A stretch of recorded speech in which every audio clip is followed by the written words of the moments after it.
चलिए आज पुराणों की दुनिया में गोता लगाते हैं।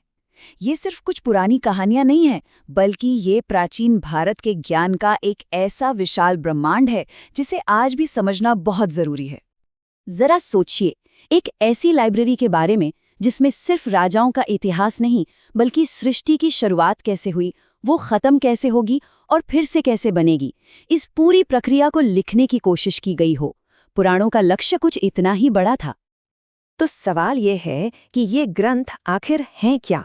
चलिए इस प्राचीन ज्ञान के खजाने की पहली परत खोलते हैं। इसका राज तो इसके नाम में ही छिपा है।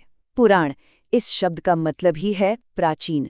लेकिन ये सिर्फ पुरानी बातें नहीं हैं, ये ज्ञान और इतिहास को सहेजने के लिए बनाया गया एक पूरा का पूरा ढांचा है, एक सिस्टम है।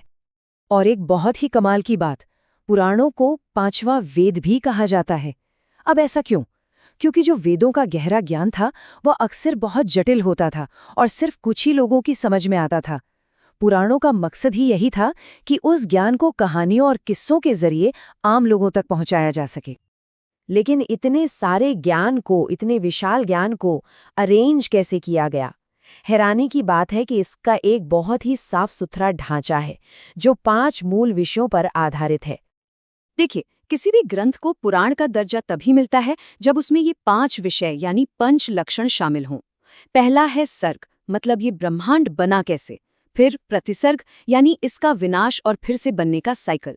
इसके बाद आता है वंश, जिसमें देवताओं और ऋषियों की पीढ़ियों का जिक्र है। फिर है मनवंतर, यानी समय के वो बड़े बड़े दौर। और आखिर में वंशानुचरितम, जिसमें धरती के बड़े बड़े राजवंशों का इतिहास है। मतलब सृष्टि की रचना से लेकर राजाओं तक सब कुछ कवर किया गया है। और ये परिभाषा कहीं बाहर से नहीं आई है। ये श्लोक सीधे प्राचीन ग्रंथों से ही लिया गया है, जो खुद बताता है कि एक पुराण होने के लिए क्या 5 बातें जरूरी हैं। इससे पता चलता है कि ये ज्ञान प्रणाली कितनी व्यवस्थित और सेल्फ अवेयर थी। तो ठीक है, इसका ढांचा तो समझ में आ गया, पर यह परंपरा असल में कितनी बड़ी है? चलिए जरा इसके स्केल को समझते हैं। 18, बस ये एक नंबर याद रखिए। कुल मिलाकर 18 महापुराण हैं, यानी मुख्य पुराण, और इनमें से हर एक अपने आप में एक बहुत बड़ा ग्रंथ है। विष्णु पुराण, ब्रह्मांड पुराण, मत्स्य पुराण, ये सिर्फ नाम नहीं है, ये उस विशाल लाइब्रेरी की अलग अलग किताबें हैं। हर महापुराण का अपना एक फोकस है, अपने विषय हैं। तो ये एक किताब नहीं, बल्कि ज्ञान की एक पूरी लाइब्रेरी है। ठीक है, ये सब सुनने में तो बहुत अच्छा लगता है, लेकिन हजारों साल पुराना ये ज्ञान आज हमारे लिए क्यों मायने रखता है? असल में इसकी प्रासंगिकता आज भी हैरान करने वाली है।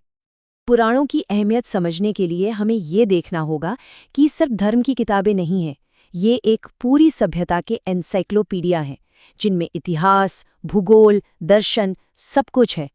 ये हमें समय को एक सीधी रेखा की तरह नहीं, बल्कि एक कभी न खत्म होने वाले चक्र की तरह देखना सिखाते हैं। और सही मायनों में ये हमारे हजारों साल की सांस्कृतिक यादों का खजाना है। और ये हमें एक बहुत गहरे सवाल के पास लाके छोड़ देता है। सोचिए, अगर हम इतिहास को एक सीधी लकीर में आगे बढ़ता हुआ न देखें, बल्कि उससे क्रिएशन, डिस्ट्रक्शन और रिक्रिएशन के एक अंतहीन चक्र के रूप में देखें, तो दुनिया को देखने का हमारा नजरिया कितना बदल जाएगा।